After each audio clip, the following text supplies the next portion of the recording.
हमने यहाँ पर पहले ये कुंड लिया हुआ है। जब नैनो यज्ञ की किट लेते हैं उसमें कुंड भी मिलता है, कुंड के साथ ये गौमय कुंड भी मिलता है। और उसको करने के लिए उसमें अगर किट आप पूरी लेते हो तो हवन सामग्री भी होती है और उसमें कुछ हर्ब्स भी होते हैं जो कि स्वास्थ्य के लिए बहुत ही लाभदायक है। और हम ये नैनो यज्ञ क्यों कर रहे हैं? क्योंकि यज्ञ जो है वो इतना कॉम्प्लिकेटेड हो चुका है ऋग्वैदिक काल में, जो कि बहुत ही आसान था, वो इतना कॉम्प्लिकेटेड हो गया है कि आम इंसान इसे कर ही नहीं पाता।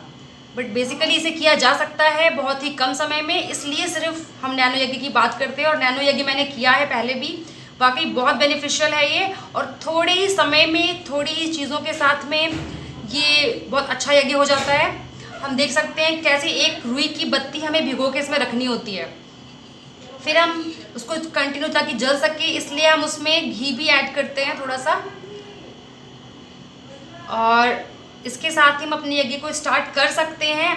आप यज्ञ अपने हिसाब से जैसे करते हो कर सकते हो, बस इससे हमें एक कुंड मिल जाता है।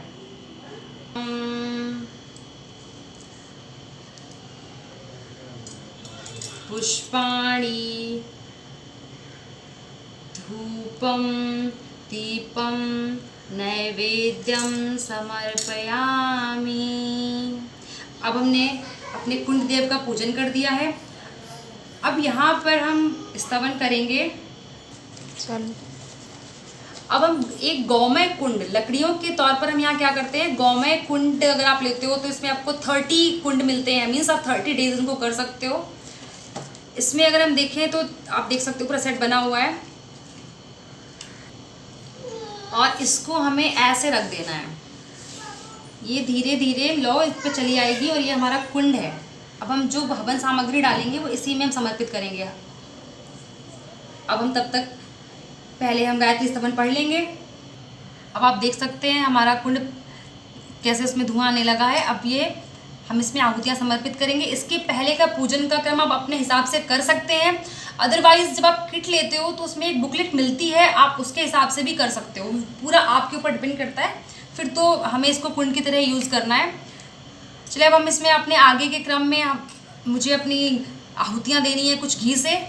ओम प्रजापतये स्वाहा इदं प्रजापतये इदं नमः। ओम इंद्राय स्वाहा इदं इंद्राय इदं नमः। ओम। अब घी से आहुतियाँ हम दे चुके हैं। इसके अगले क्रम में हम अब गायत्री मंत्र से आहुतियाँ देंगे। आप जिस भी मंत्र से चाहें, आप जिस भी मंत्र से देते हो आहुतियाँ, आप उसी क्रम में दे सकते हैं। मैं यहाँ पे गायत्री मंत्र से आहुतियाँ करूँगी, उसके बाद आगे पूर्णाहुति, और यही क्रम चलता रहेगा। पर आप नैनो यज्ञ में ये देख सकते हैं कि एक छोटे से कुंड में हम कितने कम समय में और कितनी, अगर हमारे पास सामग्रियाँ कम हैं, लकड़ी नहीं है, तो हम कितने ईजिली कर सकते हैं।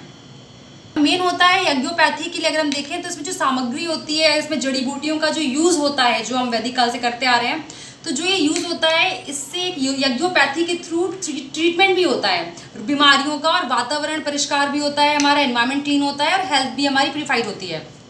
स्वाहा तत्सवितुर्वरेण्यं भर्गो देवस्य धीमहि धियो यो नः प्रचोदयात्।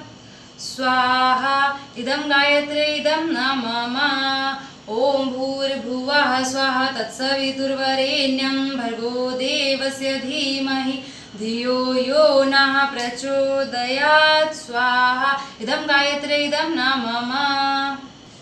अब आप देख सकते हैं कि हमने पूरी आहुति दे दी है इसमें, और अब हम इसके बाद पूर्णाहुति के क्रम में बढ़ेंगे। अब ये हमारा पूरा यज्ञ इसके बाद संपूर्ण हो जाएगा।